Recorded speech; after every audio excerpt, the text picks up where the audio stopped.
CWD Music Reviews here. I'm CWD and this is going to be a music review of the new Elzhi album, Lead Poison. Before we get into this though, an exciting announcement. I have been able to get the YouTube channel monetized, so you will be seeing ads for now on, but these ads should be skippable for the most part. If not, then that's just another 15 to 30 seconds you have to wait for. If you're someone that has ad block, please do not use ad block to watch my videos.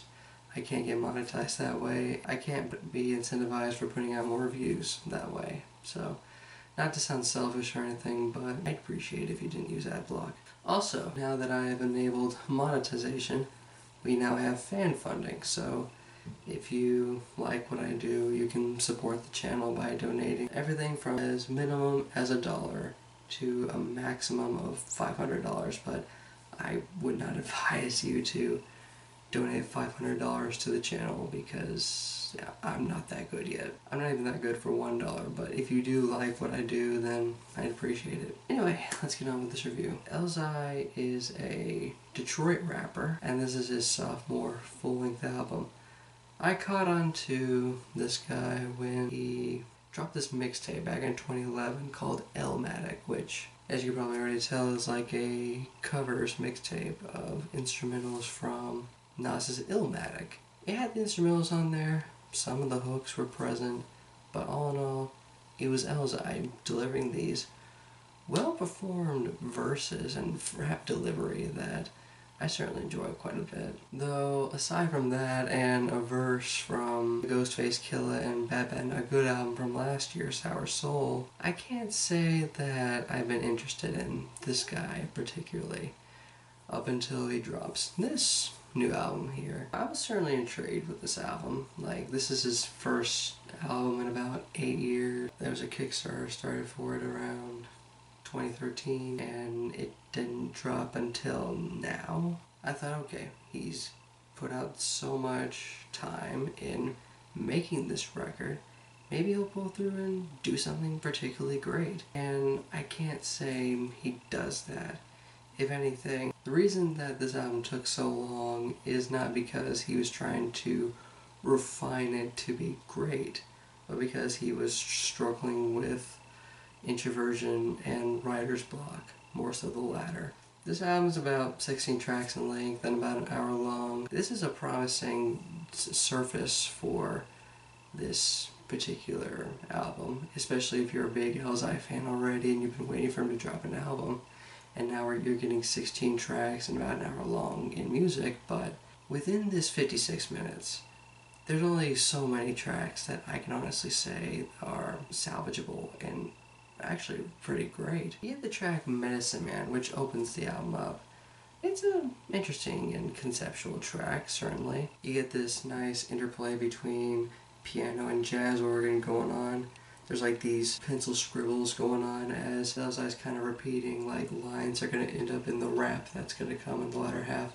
It's like he's meticulously crafting the song right in front of you. It's certainly intriguing the way he's approaching this topic of writer's block. When he finally does finish writing a track, it's a well-delivered set of bars that I certainly like. There's a couple of really intriguing and really peculiar tracks on this album. There's the track Hello, where he seems to be narrating himself being encapsulated into a song he created. Like, you turn on the track and Elzhi is pleading for you to let him out of the song. He's trapped in this never-ending dimension. He talks about how he created the song and how eventually somehow it got trapped into it, and how it's going to be really unfortunate if whoever's listening is going to either skip the song or just outright ignore it. And he's not sure if this is going to be the first time they hear the track or the 10th time they hear the track. It's really meta how he's going about this.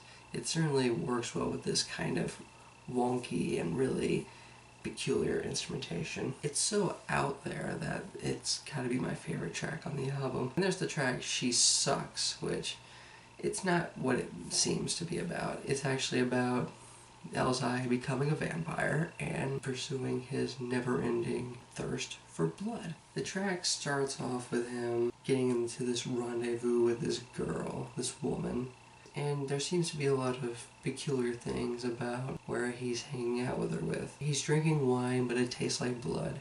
He's looking in the mirror, but she's not behind the mirror. She tells Elzhi, "Hey, you want to live forever?" And next thing you know, she lunges and bites Elzhi, and Elzhi becomes a vampire.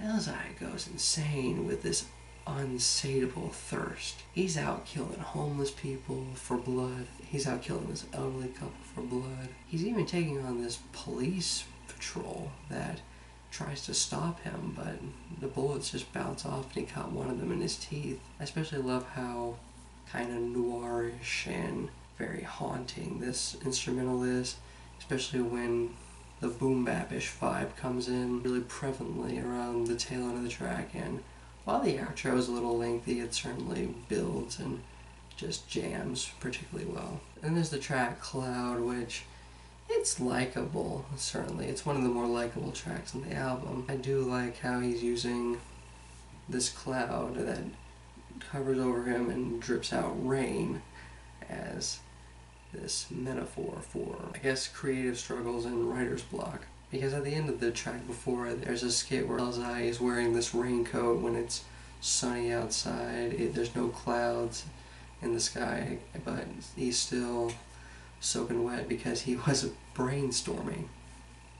Good pun. There's also the track The Healing Zone, which has this soul kind of stripped back jazz organ. And Elzhi is rapping particularly in a sort of rapid fire cadence over this lone instrumental about spirituality and coming to terms with self-affirmation, trying to figure out your own sense of self-esteem. It's a really heartfelt track. I certainly enjoy it a lot, especially when like bits of percussion come in as the track guides out. We get the track Misright, which it's a clever little relationship song. He takes the prefix miss and he applies this to like these different types of women that are not Misright. He's dealt with misrepresentation, mistake, mismanagement, and just all these different kinds of misses that pop up that really keep the track engaging. And the closing track, Keep Dreaming, it's a decent closer. I'm not really enamored with this track, but the instrumental is pretty driving as it climaxes for the album, and Elzhi seems to be rapping particularly well. His wordplay is solid. Although my complaint is that it's a bit too lengthy, mainly because like after the music itself is over, he has this a cappella moment that probably could have just been a bonus track or something of that nature. But other than that, there's not really much of a track on this album that's interesting. The thing is, there's not too much instrumental variety. If you've heard one soul instrumental or boom bap-ish instrumental or jazzy instrumental or anything of that nature, you pretty much heard them all. Especially the ethereal like piano cuts like February and the opening track Medicine Man. If you've heard that piano formula, then you're going to hear it again and again and again. As well as if you heard a jazz instrumental on tracks like a Weedipedia, you're going to hear it again and again and again. Aside from the track Alienated, which takes a psychedelic and spacey vibe, which really works somewhat well for, I guess, the pun it's trying to go for about alienation and trying to link that with being an alien from outer space. My only complaint with this track is how the hook probably should not have existed. This track actually features guest vocals from this Smitty guy, and his vocals are so weak, and he doesn't really carry the hook particularly well, to the point where the hook just pretty much could have been done away with completely. But then there's tracks that I just outright don't care for or just dislike. Probably my least favorite track on the album is Friendzone. I don't like the idea of any individual getting passive-aggressive over this girl that only sees you as a friend and has problematic relationships with other men, and him getting all frustrated with this whole, girl, wait, why are you seeing all these loser men? Why not see me? I know you so well. Guys, ladies and gentlemen, let me give you a piece of advice. your significant other or your love interest, whatever you want to call her or him, they are not going to see it as flattering that you're sticking with them out of the delusional inevitability that you're going to eventually be with them. They really don't. You need to be this individual that she or he is going to want to go to or to vent to and really trust and really feel comfortable around before they eventually don't see you as just a friend anymore. This whole bitter attitude is not going to get you anywhere. And it really doesn't get Elzhi anywhere on this track either, as he's talking about him being in the friend zone. His verses aren't bad. I mean, they're introspective and I can at least understand his point of view, but in the replacement of a hook, he's just like, my tank is full and his is on E. What's up with that, girl? Fuck him. Don't be with him anymore. It's irritating. He does something similar on the track February, which he's not like being bitter or anything. He's actually being introspective over a love that he lost to the winter, I guess. This girl was set to marry someone else, but something happened to where it didn't work out, but he ended up losing her anyway. I empathize with for unspecified reasons, but why does he sound so sappy though? I don't mind sappiness and lyricism, but there's only so much sap that I can take listening to. And there's a track Weedipedia, which is jazzy.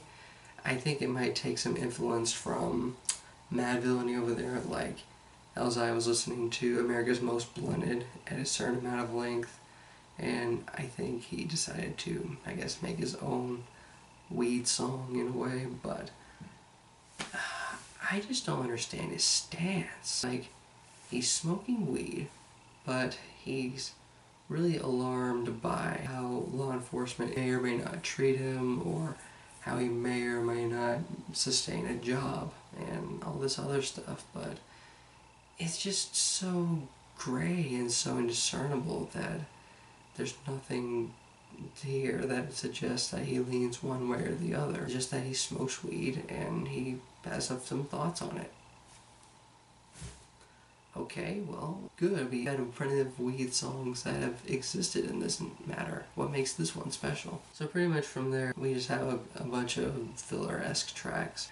Tracks like 216s, Cosign, and The Turning Point, which is the shortest track on the album, as it serves as the interlude before it goes into the closing track, which I don't see why that existed. Not to knock anything the spoken word is saying, but it just seems nonsensical to place this within the album. I think my issue with this album as a whole comes from pretty much my issues with the track Introverted. Not a bad song, but it's not a particularly good song either. He's got the flows. He's working with pretty much cohesive production, but there's like writer's block that is preventing him from fleshing out songs to the extent that they need to be fleshed out in order for this to be a really solid release. In a way, this album reminds me of Billy Wood's Today I Wrote Nothing, where Billy Woods also suffered from what I can tell writer's block, or he used writer's block as a theme, and he put together about 24 tracks with about 40 or so minutes in length, slivers of songs, ideas pretty much, that range from like 1 to 2 minutes to like 4 at maximum. These were really well done ideas. He has an idea, he tries to flesh it out to as much as his mentality will let him. It's some really intriguing and well varied instrumentals and puts it all into an album. It ended up being so well. This is not the case with Elzhi. The tracks that are really well done are the ones that really take a different turn in terms of like metaphor and frame narrative and just overall just weird ideas that he seemed to be more captivated with making, even with his writer's block. Tracks that I don't really gravitate to, they just sound forced and just not that well developed for what this album as a whole demanded. Where Billy Woods made this as the main musical motif, Elzhi tries to do something similar, but make the songs longer than they need to be instead of justifying their length, which is really disappointing, especially since this is his first album in like 8 years. Is this a fair standard to hold this album? Probably not, but if he's trying to pass this off as his next big album, if he's giving his fans, like, as of 2013 when the Kickstarter was going on, 3 years, almost 3 years to wait for something like this, then maybe the wait really wasn't worth it. I mean, this isn't a bad album at all. This is certainly a likable album. The tracks that I felt were filler were not terrible or even bad. The tracks that I liked were particularly great and interesting, and even the tracks that I really don't like aren't terrible. But for us to wait this long for an album like this is just disappointing. This album is a +0.9 out of +3. It's enjoyable to an extent. I mean, if you like Elzhi a lot, then you'll definitely dig this project. But if you give this album a listen, what did you think of it? Did you like this album? Did you dislike this album? What was your reasoning for that, and what should I consider listening to and reviewing next? This is CW Music Reviews here, signing off.